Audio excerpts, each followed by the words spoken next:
While showing the building in the background still standing, a BBC News reporter reported the collapse of the building behind her. How many minutes or hours or weeks earlier? After an hour of error-riddled reporting by Phil Hayden, Gavin Esler, Fiona Susan Grace Glover, aka Phi or Fee, Jane Stanley is the one that 9/11 truthers point to because of something peculiar about it. She was the last person in a game of telephone that went through the BBC and various other outlets that can't even be named anymore because a lot of them have erased their bullshit and shame, or simply because they didn't bother saving any of it because it wasn't really relevant compared to every other damn thing that happened to that day, in their opinion. All because Reuters made a mistake. And all mainstream news policies are written by idiots. And all alternative news sources have policies written by madmen. And all truthers ignore facts when they're not convenient. The news does as well, but not as often. That's the best I can say for CNN, BBC, everybody. I'm absolutely furious with the attitude from CNN. But at least the BBC acknowledges that their policy should change. This was the year 2001. How high-tech were you at the time? Please don't invoke that everybody has somehow got all the abilities you don't have. 10:28 a.m., 10:30 basically, World Trade Center Tower 1 had collapsed. Part of it hit a 47-story building, Building 7. It also has another name. There are multiple names for these locations. This added confusion. Next, the BBC, if you're not aware of it, isn't completely cognizant of everything going on in New York, or knows the names of these buildings, or knows their differences. Neither did Reuters. It was less than half the height of World Trade Center 1 that collapsed on it. You can obviously figure out from that high of an altitude, part of the building coming down from that high up could have hit the building. From the 18th floor on down, it had been heavily damaged on one side. This made an asymmetrically damaged building. Fires had started on the lower floors of Building 7. There will be arguments in the comment section. They weren't that widespread. Because a lot of people were evacuated from the area, all we have are word-of-mouth reports and firefighters who had to be nearby to monitor it. But they ran everybody off because it's an asymmetrical burning building. The building is damaged asymmetrically. They don't assume it's going to stand. By 10:30, they had decided to evacuate it, obviously, and got everybody out they could. It had diesel generators and fuel tanks in the basement, electrical substation. There wasn't much water pressure left on the block because the firefighters everywhere else were fighting a whole fuck ton of other shit. Were all of the towers fallen by that point? The two? Or just one? You'd have to look that up. Say it with me. I don't know. Not being able to say those three fucking words has caused more trouble and more heartache than I can imagine. Learn to say I don't know. In fact, say everything. Is this a mouse? I don't know, but it looks like one. The only way I'd know for sure is if I spent some time analyzing it to make absolutely sure it was just a mouse. And if anybody's curious, no, this isn't just a mouse. It's I own it. I've altered the fuck out of it. It's not just a mouse. If you steal my mouse, you're fucked. Okay, and let's get on with it. Yes, you can LoJack a mouse. I just think it's funny being able to do that. Next. Firefighters were on record and on video and said consistently afterwards, except for certain specific individuals that got dug up by the 9/11 Truth Movement, that they knew the building was probably going to collapse because it was on fire, had no people in it, so they didn't give a shit about it anymore. They didn't have the tools necessary to do it. They were at their wits' end. They had been dealing with one of the largest disasters that anybody had seen anywhere, not much less in the United States. And honestly, the building's empty, let it burn to the ground, they don't give a fuck. And no, you don't assume as a firefighter, and neither should you, that a building that's on fire, that's damaged asymmetrically, is going to be standing. I mean, it might, but you wouldn't go into it. It was too dangerous to go into, at least on a regular basis. They couldn't control any of the other fires, really, but they were trying to put them out because at least some of the buildings wouldn't get on fire and get worse. If the building's beyond salvaging, you abandon it. Now, I'd like to point out all you smarty pants out there. Most people did not know that this was the World Trade Center complex, and many of you will now have to look up something. Say it with me, I don't know. World Trade Center 7 had a name to it. All right? Did World Trade Center 1 and 2, the two tall towers, have individual separate names? Did they have separate names? How many of you know about Trump Tower having 3 names? There's an address name that's non-ambiguous and is usually used for legal purposes.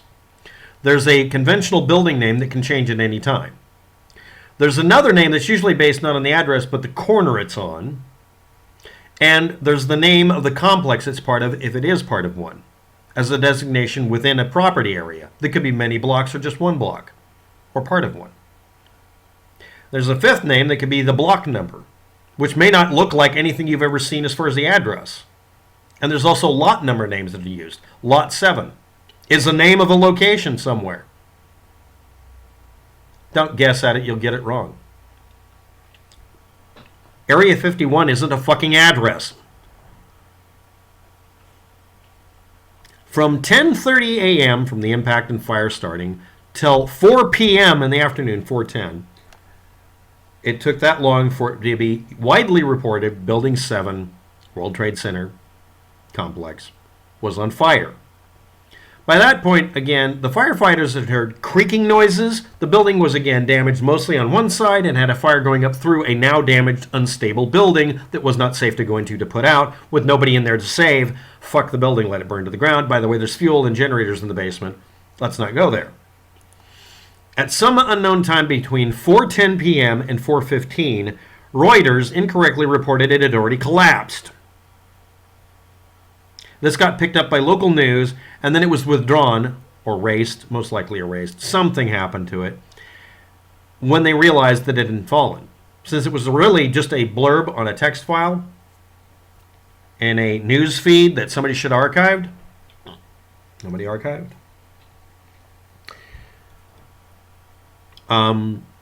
It was deleted from the feeds from that point forward. So when they were asked in the UK, where'd you get this story from? They didn't know. 4:15 p.m., an unknown timing really, but unknown. CNN listed that one of the UK reporters at one time said, we're getting information on the other buildings, Building 7's on fire and is either collapsed or is collapsing now, or is on fire and may collapse as well. We don't know yet. We're getting conflicting news reports. The UK time listing specifically was 9:15 p.m. in UK time standard format, non-standard shitty format, local time.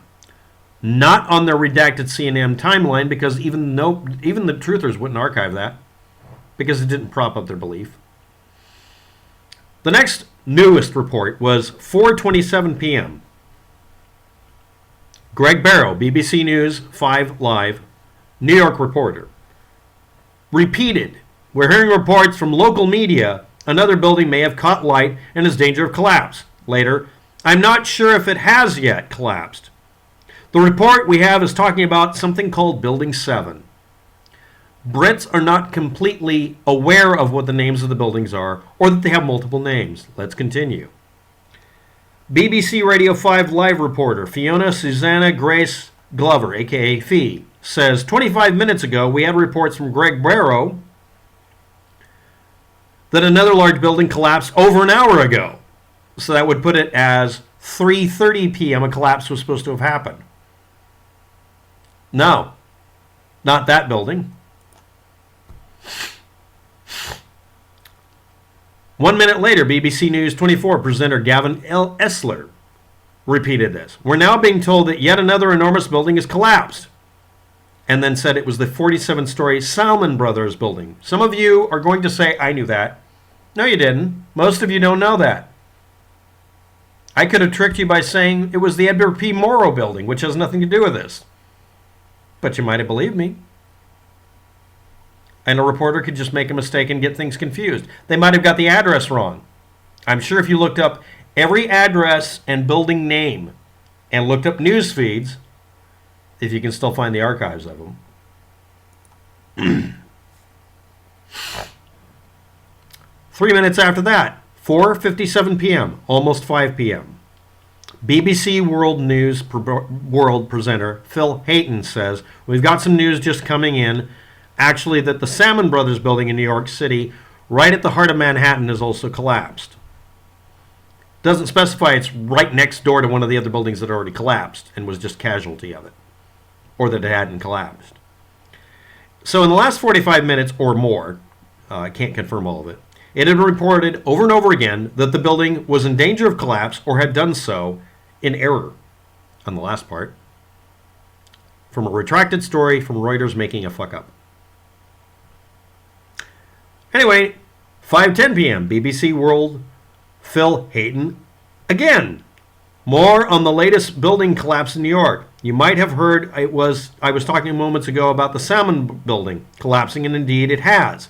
It wasn't the result of a new attack because the building had been weakened during this morning's attack, and he didn't specify why or how. 5 minutes later. Yes, there's actually a time and date stamp to this now. There was a long time ago, but I'm having to do this video from scratch so I can make sure I can catch myself in making an error.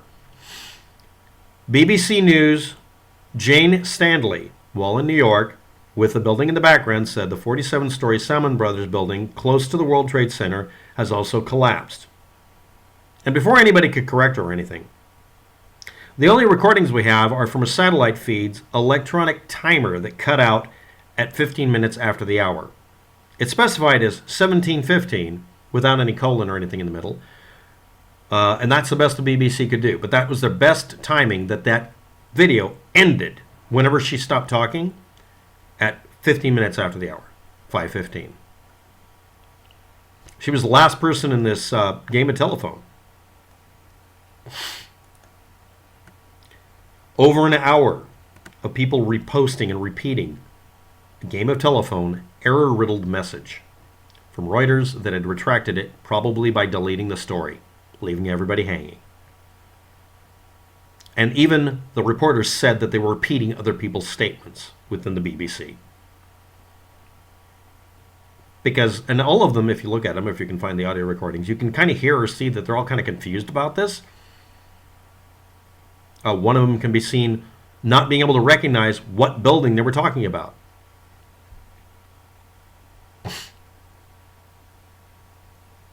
And that's not the only time anybody got something wrong. Oh, there's a van that got explosives in it. No, there was a van that was abandoned at the location because people got out of the car and just ran.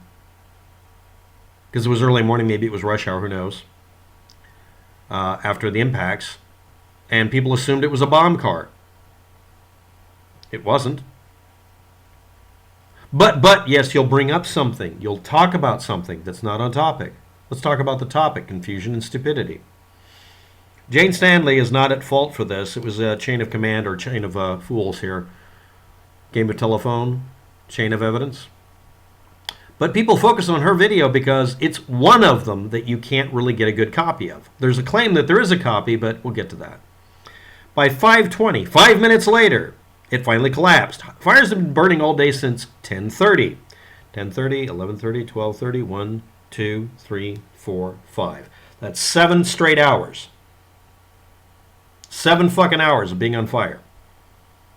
A building that had been damaged by impact, with fuel source in the basement. Couldn't collapse. A day where everything would go to shit. You assume everything has to be perfect. The BBC is running a UK policy to keep things, every bit of data, for 90 days. After that, they're only obliged to keep a representative sample. They usually do 1/3 of it.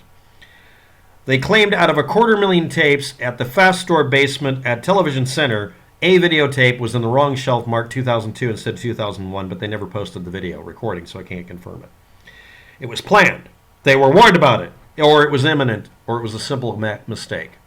When you have record of how much mistakes were happening, you don't need to question whether it was a mistake. Thank you. Good day.